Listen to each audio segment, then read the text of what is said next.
Welcome to the INFOWARS Nightly News. It is Friday, June 19th, 2015, and I'm Leanne McAdoo.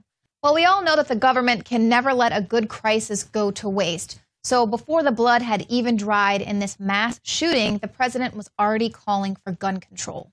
We don't have all the facts, but we do know that, once again, innocent people were killed in part because someone who wanted to inflict harm had no trouble getting their hands on a gun.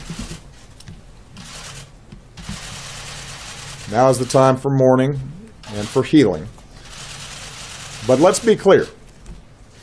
At some point, we as a country will have to reckon with the fact that this type of mass violence does not happen in other advanced countries. So obviously this notion that mass violence doesn't occur in other nations was quickly debunked. The Federalist points out a whole number of instances where civilized countries, have suffered through this. Talk about the Charlie Hebdo attack here in most recent memory. But a deranged Anders Behring Breivik killed 8 people by setting off a van bomb in Oslo before he went on to murder 69 more people, mostly children, at a summer camp. This was the single worst shooting spree incident in history. Goes on to recall instances in Germany, England, and others, as well as developing countries like Rio de Janeiro as well. So going on and on. I mean, you can see that all there at the Federalist. So not saying that this is okay, but just pointing out the fact that Obama's statements are false or maybe half-truths. Now, last year, Obama said, "My biggest frustration has been that this society has not been willing to take some basic steps to keep guns out of the hands of people who can just do unbelievable damage." The U.S. has taken some basic steps to keep guns out of the hands of people who might possibly, want to do harm. And guess what? It turns out that this Charleston shooter passed a background check. He bought a gun after passing this background check. Now, the family claims that they gave him birthday money and they didn't know what he did with it. Initially, we were told that he received that gun for his birthday. Now, if this information is accurate, it means that Dylann Roof passed this background check in a gun store, which is the check that gun control advocates want to see applied to all transactions, public and private. So this begs the question, how did Roof, a known felon, pass the background check that we're being told over and over again is the key to reducing gun violence? Now, Steve Watson goes on to detail that the majority of other mass shooters in recent years also managed to buy these firearms after passing background checks. So obviously that's not the answer, but strict gun controls in general do not work. Just take a look at Chicago. Chicago is the model city for gun control advocates, and it's just as violent, if not worse, now. There's been at least 192 known murders in Chicago this year alone, 167 of which were shootings. On Memorial Day weekend alone, 12 people were killed, 43 more were wounded. But how did Chicago Mayor Rahm Emanuel respond? By proposing even more gun control. And despite the UK's near eradication of private gun ownership, the overall rate of violent crime in the UK is about 4 times higher than the US, 125% more rape victims per year, as well as 133% more assault victims per year than the US. So as Kit Daniels points out, gun control is actually going to kill more blacks. So it's not the answer. And like we point out again and again, gun control does not keep guns out of the hands of those who are meant to do harm. And mass murderers target gun-free zones. But for whatever reason, gun control advocates are calling for even more gun-free zones. But in fact, gun control, these calls for gun control have actually backfired spectacularly. Now, in the wake of this shooting, people there are saying, we're going to go ahead and arm ourselves. If that's what the NRA is saying we need to do, we're going to go ahead and do that. So these are people that are just frustrated with what the media has been portraying as an increase in white on black crime. They took this shooting as a sign to procure guns in self-defense. They've started this Twitter hashtag, "We will shoot back," as a means of communicating that they're not going to be victimized by white supremacists. And that tweet right there, you'll see Sankofa Brown tweets, "If my mother isn't safe at church, I will make that church safe myself. And of course, that's what we have been saying all along. That's really the answer. Now, coming up later in the show, David Knight is going to be interviewing Charles van Wijk. Now, van Wijk was the author of Shooting Back, The Right and Duty of Self-Defense. 22 years ago, black gunmen went to an all-white church in South Africa with the intention of slaughtering all 1,000 people that were in attendance at that church. They were armed with AK-47s, they had grenades, they had Molotov cocktails, and they were going in to slaughter everyone. But one man with a .38 and 5 bullets was able to send these attackers packing. They stopped them. Now, these attackers were able to kill 11 people. They injured 58 more. But van Wijk, who was there on a fluke, actually, he just was there in attendance at the church that day. He was there. He had his gun. And the gunmen weren't expecting anyone there at the church. They thought that it was just peaceful Christians there who wouldn't be armed. So this one man was able to stop these attackers from killing all 1,000 people.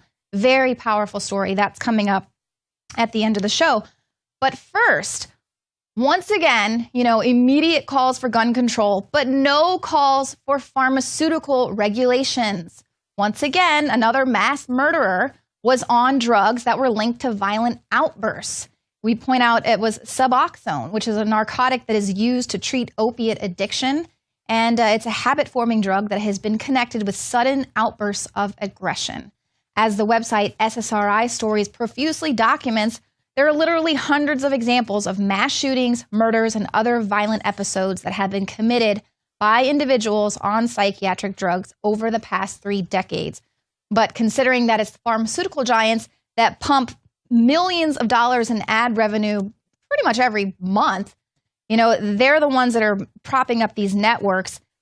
The networks will risk losing all of that ad revenue if they link these mass murders to those pharmaceutical drugs like Paxil and Zoloft and Prozac and these other things that mass shooters again and again are under the influence of these type of drugs.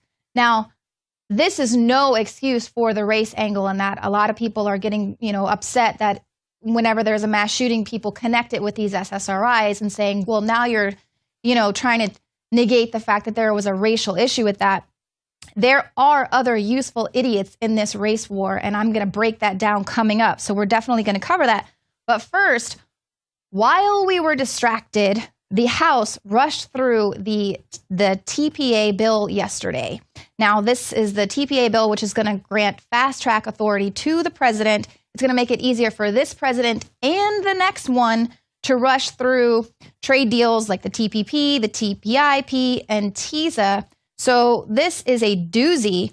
But now we have reps coming out blaming Drudge Report and ObamaTrade.com for spreading misinformation and saying, oh, stop telling people that we're working on this secret trade agreement. They don't like anyone getting around their disinfo agents in the mainstream media. So no doubt sites like the Drudge Report and INFOWARS.com are going to continue to face pressure from the system. They don't want us outing them. They don't want us explaining to people what the issue is with this secret trade deal. Now, today on the Alex Jones Show, Jesse Ventura actually called in to talk about his court case and how the mainstream media is now going to court to try to have the legal authority to lie to anyone that they choose. Former Minnesota governor, TV star, movie star, best-selling author, former mayor, Jesse Ventura joins us back in the United States in Minnesota. He also hosts Off the Grid TV on Aura Television, very popular. Governor, I tell you, when you broke this down to me yesterday, it was staggering. You've learned more today. This is a big deal. Tell us exactly what's happened. Well, what's happened is this, Alex. I won the trial. It was in front of a jury. The jury found for me for defamation. Then there was a second count for unjust enrichment because of that defamation, that they used the defamation to enrich themselves and make millions of dollars.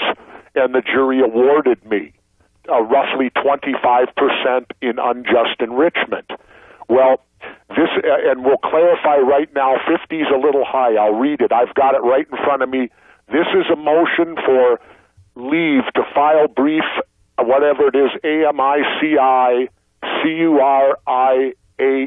Now that's legal jargon, of 33 media companies and organizations in support of the 8th Circuit Court of Appeals, 8th Circuit District, urging a reversal of this decision. Now, in layman's terms, what this means, they want the ability to be able to write lies about anybody.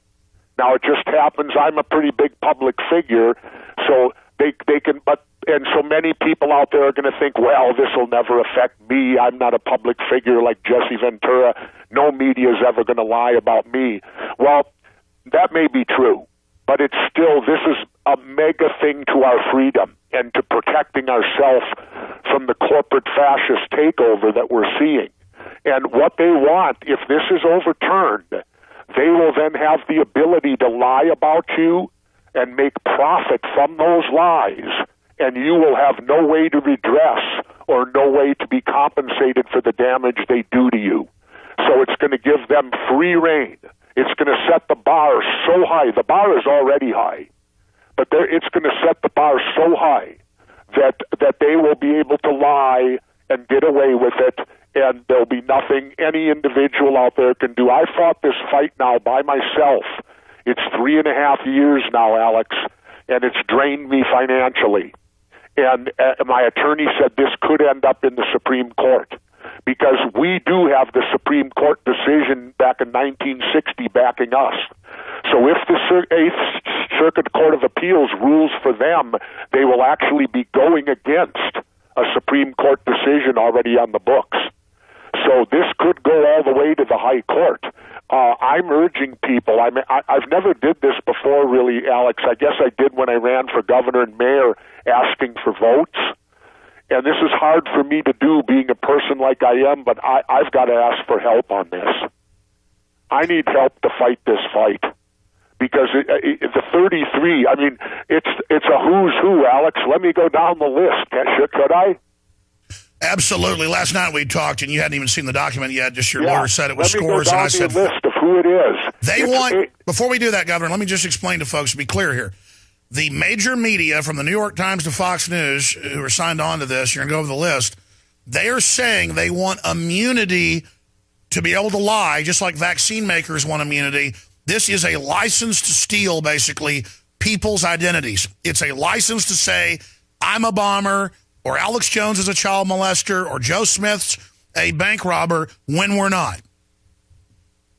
And it makes it available that they can make profit from making those statements, that they will incur a great profit.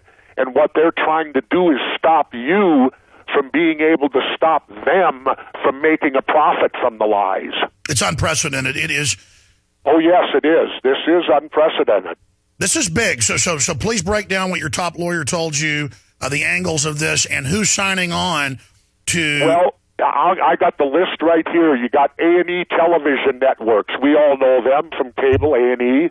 Advanced Publication, Inc., American Society of News Editors, Association of Alternative News Media, the Association of American Publishers, Inc., the Authors Guild, Inc., BuzzFeed, Inc., the Center for Investigative Reporting, Inc., Cox Media Group, Inc., EW Scripps Company, First Amendment Coalition, Forbes Media, LLC, Gannett Company Incorporated, Gawker Media, Hatchet Book Group, Inc., the Hearst Corporation, Landmark Media Enterprises, the Media Law Resource Center, the Minnesota Newspaper Association. So even my own state of Minnesota stabs their governor in the back on this one. It shouldn't surprise me. They did it while I was governor, too. Total traitors. The Minnesota Newspaper Association, Motion Picture Association of America, MPA, the Association of Magazine Media, the National Association of Broadcasters, the National Press Photographers Association, National Public Radio, Inc., New York Media, LLC, the New York Times, Newspaper Association of America, North Jersey Media Group, Inc., Penguin Random House, LLC, the Reporters Committee for Freedom of the Press, and Time Incorporated, and Tribune Publishing Company, LLC, and the